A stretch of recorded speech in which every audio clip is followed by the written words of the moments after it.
So Rob, we're in the wardroom on HMS Middleton. Tell me a bit about the ship first of all. What sort of ship is it? What's its role? So Middleton is a Hunt-class mine hunter. The ship's primary purpose is to search, classify, identify and destroy naval mines, so explosives that are laid in the sea in order to cause damage or sink shipping. Middleton is one of 5 Hunt-class mine hunters in the Royal Navy's fleet.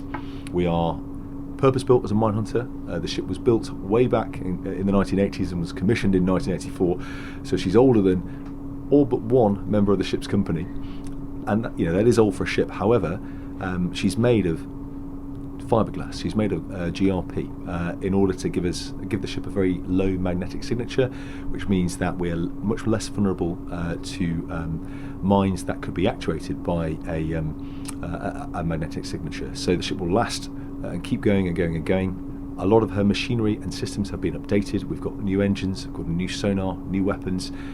So she's a little bit like Trigger's broom, you could call it that, and she's still very, very capable.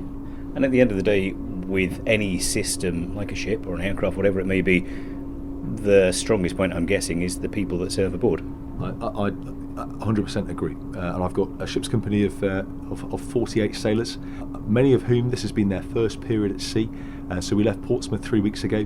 We've operated around the UK coast. In fact, we came up the east side of Great Britain, up into the North Sea, around the top of Scotland, and we came to the Isle of Man the long way around from Portsmouth. And what it's meant is that sea time has enabled us to do lots of training at sea, training our ability to be safe at sea. So our ability to do safe navigation, safe seamanship, safe engineering, be able to deal with fires and floods, casualties, all those sort of basic skills that the Navy has to do.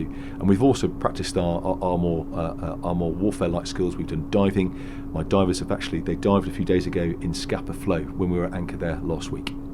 That must have been an incredible experience, and I'm presuming for many of the members of the crew, they're too young maybe to have realised the full extent of what Scapa Flow means. I think so, yeah. And actually, I've nearly done 22 years in the Navy, and it's the first time I've been to Scapa Flow, and it was incredible and quite poignant to take the ship there, given the flow's naval history in both the First and Second World Wars. And my divers dived on the wreck of HMS Dresden, which was a First World War German Navy cruiser, part of the High Seas fleet that was scuttled in the flow in June 1919. After we dived, we then and before we departed the flow, we sailed past the wreck of HMS Royal Oak, the Royal Navy battleship that was sunk by U-47, a German U-boat, in October 1939, right at the start of the Second World War. That wreck is designated war grave. It's marked by a buoy on the surface, and as we sailed past, we conducted ceremonial with every member of the ship's company on the upper deck. A really poignant moment, but one, the history is a huge part of the Royal Navy's identity, and we have to, make sure whenever we have an opportunity to remember that. It's not called the senior service for no reason. You were there whilst the rest of the UK was basking in a heat wave. It wasn't quite the same at Scapa Flow, though. No, so up in the Orkneys, as the rest of Great Britain was in the mid or high 30s, it was a chilly 11 degrees, and with the wind chill, felt more like 6 or 7. So a few of the sailors did perhaps question my sanity. However, they a couple of days later, as we came down the west coast of Scotland, we went under the Skye Bridge, under glorious blue skies, and we had an absolutely fantastic experience navigating through a really complex complex area to navigate past the Isle of Skye, past the Isle of Rum, and the Isle of Mull. But what a wonderful way to get to the Isle of Man. Very poignant moment standing on deck, everybody saluting, but I would also imagine seeing those weather conditions at the end of May and thinking what the guys went through back in the war. Absolutely. And the other thing that we remarked upon was, we anchored on the Sunday evening, and I think it was almost 10 p.m. by the time we got to anchor, and it was still light, and then it was light again by 4 a.m. You turn that on its head. Imagine being up there in December or January, almost darkness for upwards of 20 hours a day, and to be up there in either the First or Second World War, a long way from home, knowing that the call could come to sail out into the Atlantic, out into the North Sea at any moment. It must have been incredibly tough. So it was great to, in our own little way, just experience a bit of that last week. You mentioned the visit to Scapa Flow, you mentioned training. For anyone that's been on a cruise, it's fantastic. You get on a nice ship and you're given drinks and you're fed and you get off somewhere lovely. That's not what life's like in the Royal Navy, is it?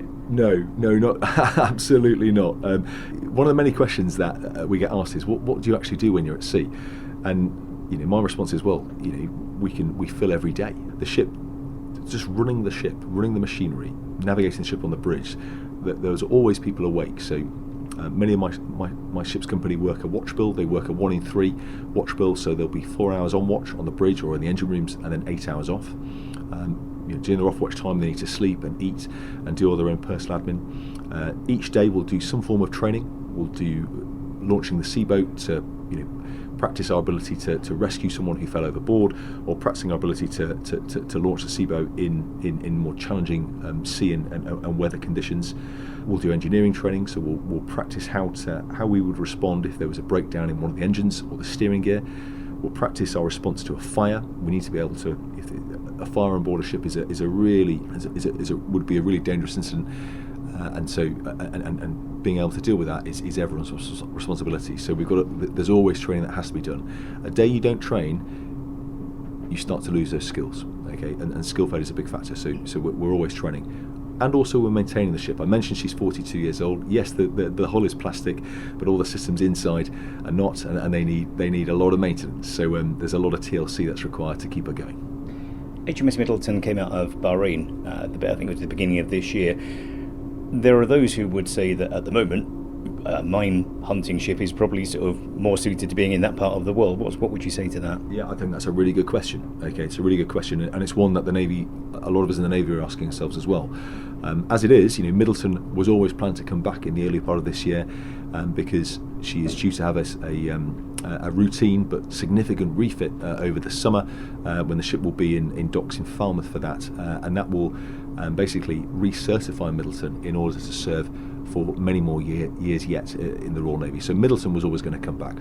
The Royal Navy's and Britain's mine hunting capability in the Middle East will now be delivered by RFA Line Bay, one of our auxiliary ships, which is on its way to the Middle East right now, with a host of new mine hunting technology, including autonomous vehicles and underwater equipment, which will be in place to support coalition efforts later this year to remove any of the mine threat from the Strait of Hormuz. So very much part of the natural rotation that would happen anyway. Yes, exactly. So it's part of the natural rotation of capabilities, and the capabilities that will be out in the Middle East very soon will more than replace the capabilities that Middleton provided. You're here on the Isle of Man. When we look at Navy ships, Navy vessels arriving here, we often say to people, what is it doing here? People start thinking the worst or whatever. What is the purpose for a visit, a run ashore in somewhere like the Isle of Man? It's absolutely great to be here. I'll start with that, and thank you to everyone in the Isle of Man for being so welcoming and for really looking after my ship's company. We have had an absolutely fantastic time. The purpose of the visit, well, we've had a week at sea, and we need to fuel. We need to get fresh food. Okay, we also need to give my sailors a great experience. And of the 50 members of my ship's company, I think fewer than 10 of us had been to the Isle of Man before.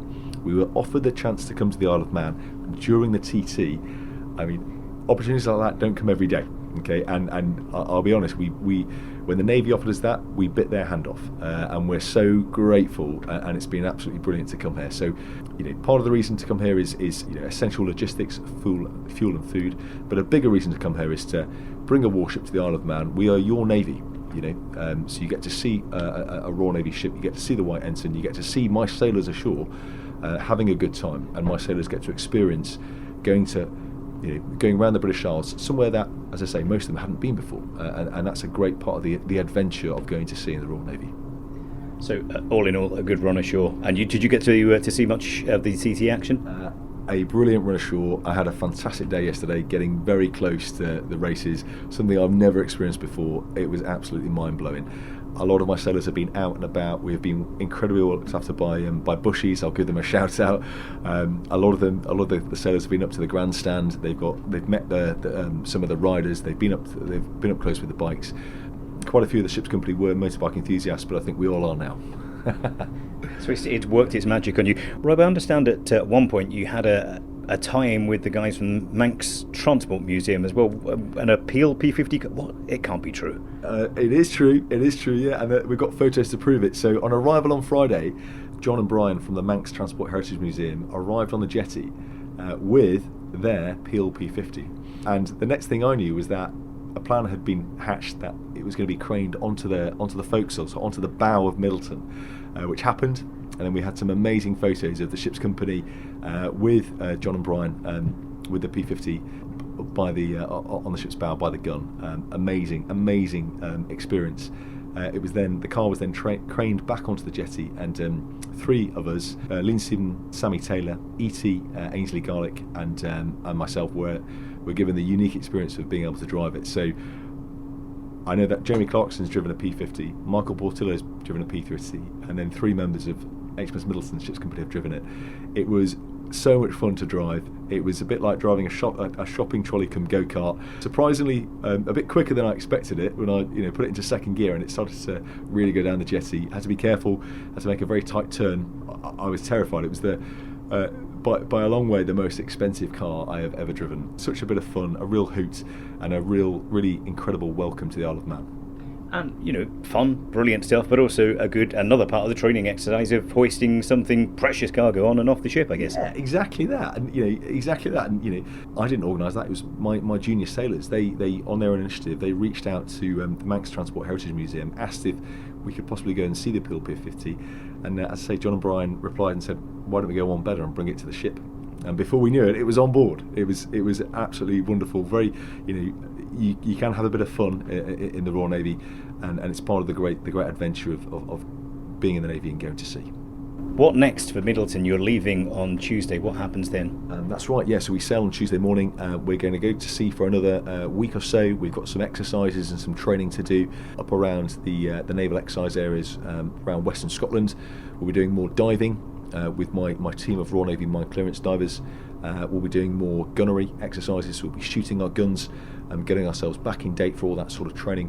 And then we're going to head down, and our next stop is Devonport, so the naval base in Plymouth, which isn't our home base. Our home base is Portsmouth, but it'll be good to take the ship to a different naval base. So lots to look forward to, busy times ahead. And for you personally, how long left in command of the ship?